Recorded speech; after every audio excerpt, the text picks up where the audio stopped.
Hi, my name is Alicia Young, and this is the case study, Who Should Create the School's Vision? So we'll begin by summarizing the case. This particular case takes place in Lightville Community School District. This is a rural school district that has had a population growth of about 2% a year over the past 25 years. And so they needed to do something about their population growth. They considered three options for expansion and development. And the community was very divided over these three options. But ultimately, the board voted to build a new middle school. So the superintendent hired a new principal who was an outsider. And the new principal's responsibilities were to hire staff, determine what programs were going to be needed for the school, and then to oversee the construction over the next year and provide equipment for the building. So one of the first things that Susan did was to establish an advisory committee, and she named this committee the Visioning and Planning Committee. And she was wanting them to have a very democratic approach to making organizational decisions, and so, as she learned more about the district and the community, she wanted them to collaboratively design a school vision and that would reflect the values and beliefs of the stakeholders. So it was also Susan who has more of a participatory leadership style. When she was working with the committee, she decided that she wanted to name someone as a committee chairperson to lead the work. And so she named Helen as that chairperson, and that she would participate on the committee in a democratic way, and that everyone would have a voice. However, Helen felt that the principal really needed to be the chairperson and that she should lead the work, especially the work of determining what the vision of the school would be. And so ultimately, Helen conducted a vote among the committee members, and the committee voted for Helen's recommendations to put the work back on Susan and have it not be work of the committee. So the ethical issue here in this case is really the contradiction or the conflict between Susan's leadership style and the beliefs of the committee. Susan's leadership style is more of a transformational leader. She is that participatory leadership where she participates and includes all voices.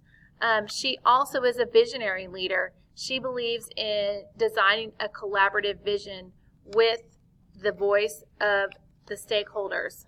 However, the committee has a conflicting belief. Helen is very autocratic in her leadership style, and Helen also leverages her connections with the community. Her brother is one of the board members that is a landowner and voted for the new school, and she's done a lot of work in promoting the development of this, or the building of this new school, and convincing folks to do this. And so she has also convinced the committee that it's in the best interest of the community that Susan lead this work, and conducted a vote and voted against Susan, wanting Susan to lead the work instead of the committee. So really that's the ethical issue, is that they are basically against Susan's wishes. So in synthesis, the problem here is that the new principal wants to design a collaborative vision that includes the voice of the stakeholders, and the committee, as the committee represents those stakeholders, but the committee wants to be told what the vision is for the new school, and then they will let her know if they agree with it or if they disagree with it. So the people that have the most influence in this particular case really are Susan Potter, the new principal, as I said, was hired 12 months prior to the school opening to do this work, and Helen Burke, really, as the committee chairperson. She is the sister to the board member. She's an English language arts teacher as well as a social studies teacher in the new middle school, and she's leading the 8-person committee. As I said, the community It takes place in Lightville Community School District, which is a rural area about 10 miles from a city. So that is one of the reasons they've had such growth. The schools actually sit on 65 acres, out 2 miles outside of town, so it's a very rural setting. And currently, there are 2 schools that sit on that property, an elementary school and a junior-senior high combined. Like I said before, the community is very divided, and this is important because there were landowners there originally who are not in favor of expanding, that they want to make sure that other things are paid off before they do anything like that. And then, as I said, it's about 10 miles from the local city, so new community members have moved in, many of those with children, and they are in favor of the expansion, which is one reason that caused the divide. So when the board took it to a vote, only one of the board members that were landowners were actually in favor of the new school. And then the community itself was about split in half on whether or not they should build this new school. So as we prioritize and review some of the information that we'll need to make a decision on how to move forward, we'll start with taking a look at the stakeholders who are affected by whatever decision that Susan would make. And really those are all the stakeholders, the teachers, the committee members, the school board members, and the students, as well as the community members would be affected depending on how she moves forward. So she'll have to be very particular about what she decides to do next. Information that is important to gather for her to make the best decision would be to evaluate the current vision and mission of the district, as well as the vision of the current schools, and then also analyze the data of the incoming students. That would help her determine what programs would be needed. Data that would help inform her as well would be that academic data, looking at screener data or state assessment data, behavior data, and then also taking a look at the programs that are in the county or in the region as she determines what would be most appropriate for the school. So the next step is to determine the options and the consequences.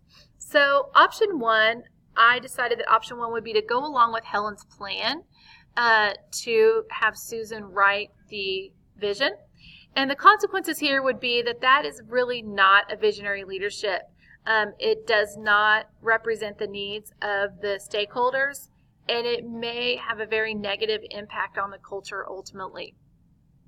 Option 2 would be to take back over the role of chairperson of the committee and to proceed with her plan to have the committee do this work. So the consequences of that would also be devastating, is that she would lose respect of the committee members, which these are the leaders of the school. She would lose trust, and then that would also probably have a negatively impact on the culture of the school. The third option is to assign some new projects to the committee to gather. She had an idea to have the committee start with the task of vision, so she could go ahead and set that aside and move on to the other tasks. And those tasks would be to evaluate information, beginning with number 1, analyzing the data that I mentioned before. Number 2, survey the stakeholders, including the students. And then number 3, providing feedback on a vision. They want her to write it, so if they are able to analyze and this data and the stakeholder data, then they could provide some feedback towards a possible vision. And then the fourth task for the committee would be to develop a comprehensive plan to communicate that vision to the community. So the consequences of this option would be, number 1, it would build relationships with the committee.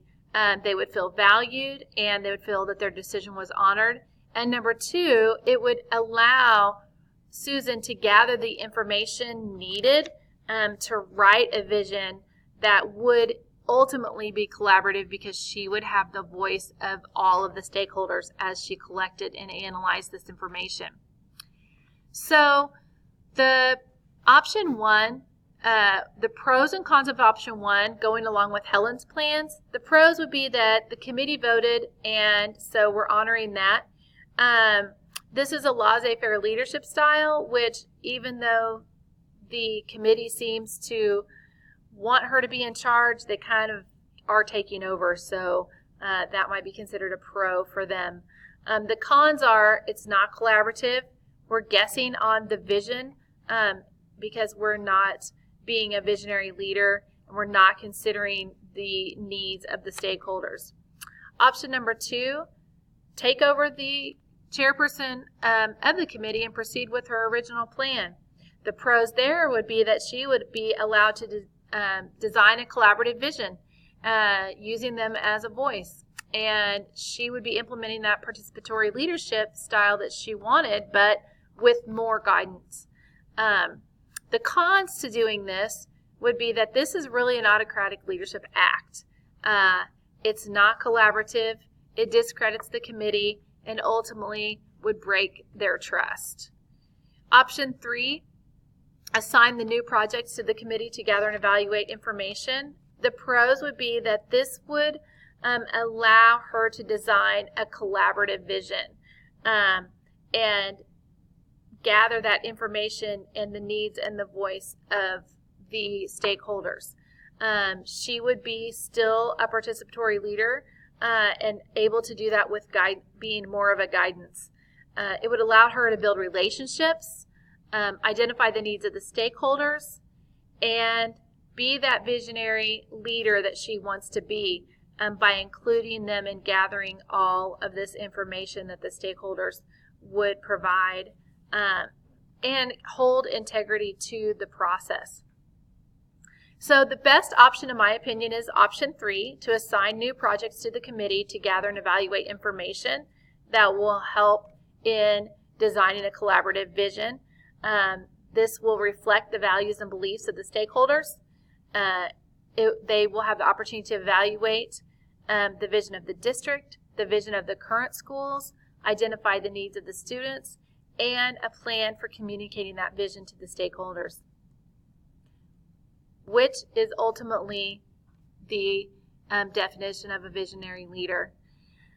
So in implementation, first off, she would need to accept the results of the committee and then move forward with the next task would be to meet Helen on future committee projects, which would be to develop a survey for those stakeholders, analyze the data, collect or survey data for the stakeholders, and then collect and analyze data, evaluate the current visions, and then develop a communication plan for the new vision.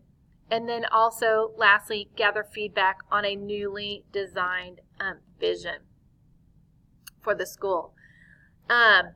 It would be important that she communicate this plan with the superintendent, communicate the projects that she wants them to do to the committee members, and then communicate this process, the steps that she's going through, to all the stakeholders. In this implementation process, I feel that the community will feel valued and respected, that Susan maintains integrity to the process, and ultimately is designing a collaborative vision and mission. Susan is a visionary leader in this particular result, and the vision statement would reflect a core set of values and priorities of the community, and it would also support developing the relationship with the community that she would need to move forward. So that is my case study, and I thank you for listening.